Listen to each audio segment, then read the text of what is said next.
Assalamualaikum warahmatullahi wabarakatuh. Perkenalkan, nama saya Marsanda Dia Putri, NPM 22755062, Program Studi Akuntansi Perpajakan kelas 5B.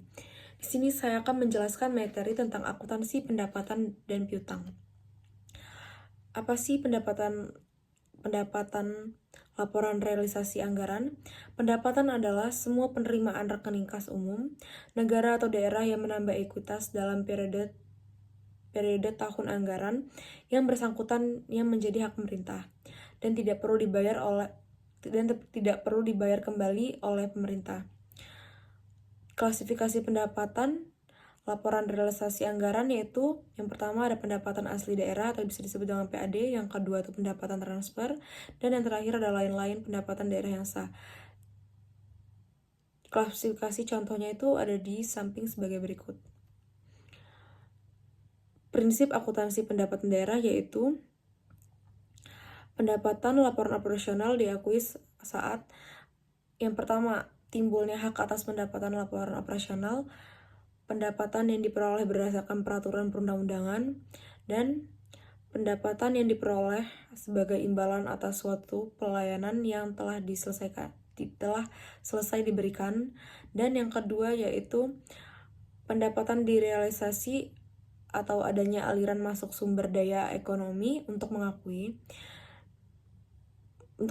pendapatan laporan operasional yang berupa hak telah diterima oleh pemerintah tanpa didahului adanya penagihan.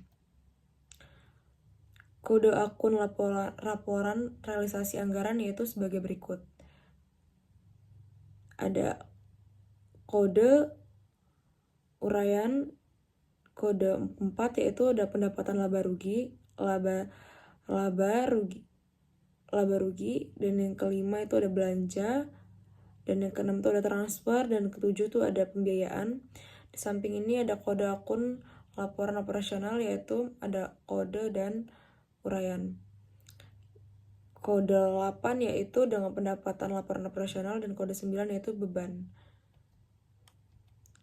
Penyajiannya yaitu yang pertama pendapatan laporan realisasi anggaran disajikan di laporan realisasi anggaran, dan sedangkan pendapatan laporan operasional yaitu disajikan di laporan operasional. Akuntansi piutang. Piutang adalah hak tagih pemerintah kepada pihak lain yang belum diterima pembayarannya. Hak tagih tersebut biasa berasal dari kewenangan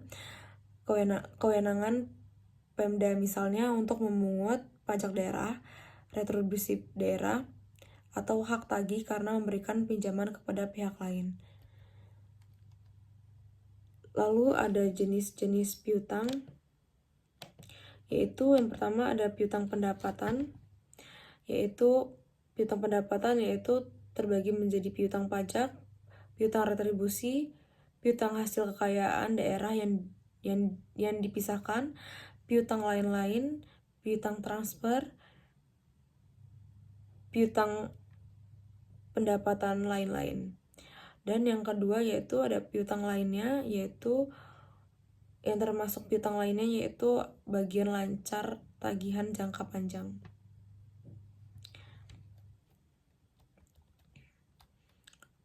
Sedangkan pengakuan piutang yaitu telah diterbitkan surat ketetapan dan telah diterbitkan surat penagihan dan telah dilaksanakan penagihan. Pencatatannya itu bisa dilihat gambar di samping sebagai berikut.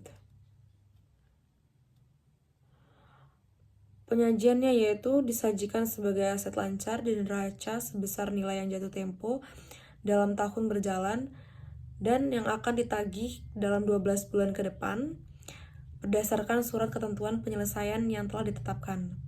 Disajikan sebagai aset lainnya terhadap nilai yang akan dilunasi di atas 12 bulan berikutnya. Aset lancar diungkapkan pula dalam catatan atas laporan. Contoh soalnya yaitu pada tanggal 1 Desember 2022, Badan Pengelola Pajak dan Retribusi Daerah menerbitkan surat ketetapan pajak daerah bagi wajib pajak bakso Sony sebesar 600 juta dengan nama akun piutang pajak 600 juta di debit, dan pendapatan pajak daerah laporan operasional di kredit 600 juta. Sekian presentasi yang bisa saya sampaikan. Bila ada salah kata saya mohon maaf. Terima kasih.